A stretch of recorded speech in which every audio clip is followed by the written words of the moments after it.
Hello friends, welcome to Mithuntips. இன்றைக்கி நம்ம அகத்திப்பூ பொரியல் எப்படி செய்கிறதுன்னு பார்க்கலாம். அதுக்கு முதல்ல ஒரு வானலில் கொஞ்சமாக எண்ணெய் விட்டுக்கோங்க. கடுகு, கடலைப்பருப்பு ஒவ்வொரு டீஸ்பூன் சேர்த்திக்கலாம். இது ரெண்டும் பொரிய ஆரம்பித்ததும் சின்ன வெங்காயம் பார்த்திங்கன்னா இந்த மாதிரி நீட்ட வாக்கில் 2 கைப்பிடி அளவுக்கு சேர்த்திருக்கேன்.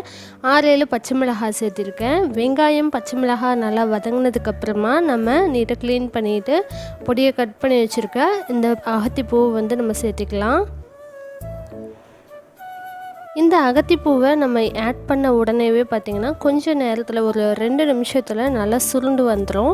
அதுக்கப்புறமா இதில் உப்பு சேர்த்திக்கலாம். இந்த அளவுக்கு நல்லா சுருண்டு வந்ததுக்கப்புறமா உப்பு சேர்த்துனா தான் நம்மளுக்கு அளவு வந்துட்டு தெரியும்.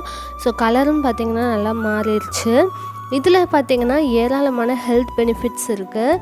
முக்கியமாக இதை அதிகமாக எதுக்காக எடுத்துக்குவாங்கன்னு பார்த்திங்கன்னா குடற்புண், வாய்ப்புண் இந்த மாதிரி அதிகமாக இருக்குது. அல்சர் ப்ராப்ளம்லாம் இருக்குது.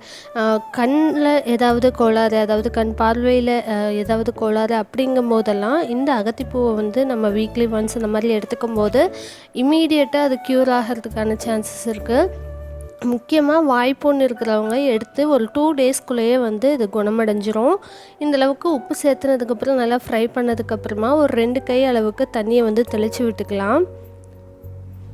அதுக்கப்புறமா மூடி வச்சு ஒரு 5 நிமிஷம் அந்த தண்ணி வந்து நல்லா ட்ரை ஆகிற வரைக்கும் குக் பண்ணிக்கலாம். இப்போ பார்த்திங்கன்னா தண்ணி எல்லாமே ட்ரை ஆயிடுச்சு. நம்ம ஆட் பண்ண தண்ணி அதே சமயம் நல்லா சாஃப்டாகவும் குக் ஆயிடுச்சு. நம்ம நல்லா பொடியாக கட் பண்ணி சேர்த்திருக்கிறதுனால சீக்கிரமாகவே வந்து குக் ஆயிடுச்சு. அதுக்கப்புறமா துருவி வச்சுருக்க தேங்காய் பார்த்திங்கன்னா ஒரு 3 டேபிள் ஸ்பூன் அளவுக்கு துருவின தேங்காய் எடுத்திருக்கேன். அதை வந்து சேர்த்திக்கலாம். சின்ன வெங்காயமும் தேங்காயும் அதிகமாக சேர்த்துக்கிட்டோம் அப்படின்னா தான் இந்த பூவில் இருக்கக்கூடிய ஒரு துவர்ப்பு டேஸ்ட் மாதிரி இருக்கும். லேசான அந்த கசப்பு மாதிரி இருக்கும். அந்த சுவை வந்து நம்மளுக்கு தெரியாமல் நல்லாயிருக்கும். இந்த பூவெல்லாம் பார்த்திங்கன்னா நம்மளுக்கு ஈஸியாக கிடைக்கக்கூடியது தான். கிராமப்புறங்களில் பார்த்திங்கன்னா அதிகமாக மோஸ்ட்லி எல்லா வீட்லேயுமே வச்சுருப்பாங்க.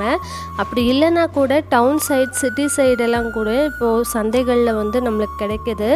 ஸோ எனக்கு பார்த்திங்கன்னா எங்கள் வீட்டுக்கு பக்கத்துலேயே இருக்குது. ஸோ அப்பப்போ ஃப்ரெஷ்ஷாக நான் வாங்கிக்குவேன். ஒரு வீக்லி ஒன்ஸ் அந்த மாதிரி வாங்கி சமைச்சிக்குவேன். எங்கள் வீட்டில் இது எல்லாத்துக்குமே ஃபேவரெட். முக்கியமாக எனக்கு பார்த்திங்கன்னா நான் சாதம் இதெல்லாம் கூட வச்சு சாப்பிட மாட்டேன். வெறும் பிளேட்டில் போட்டு இந்த பூ மட்டுமே கூட தனியாக நான் சாப்பிடுவேன். அவ்வளோ டேஸ்டியாக இருக்கும். இந்த மாதிரி வெங்காயம் அண்ட் தேங்காய் பூ ஜாஸ்தி போட்டு செய்யும்போது அவ்வளோ டேஸ்டியாக இருக்கும். நல்ல வாசனையாகவும் இருக்கும். லேசான துவர்ப்பு சுவை அப்பவும் இருக்கும். அதுவும் சுத்தமாகவே தெரியக்கூடாது அப்படின்னு நீங்கள் நினச்சிங்கன்னா இந்தளவுக்கு நல்லா ஃப்ரை பண்ணதுக்கப்புறம் ஃபைனலாக ஒரு 2 முட்டையை வந்து தனியாக வறுத்து எடுத்து இது கூட சேர்த்திக்கலாம். ஒரு பேனில் வந்து வெறும் முட்டையை ஆயில் விட்டு ஃப்ரை பண்ணிவிட்டு எடுத்து இது கூட மிக்ஸ் பண்ணிக்கலாம். அப்படி பண்ணும்போதும் இன்னுமே வந்து டேஸ்ட் நல்லாயிருக்கும்.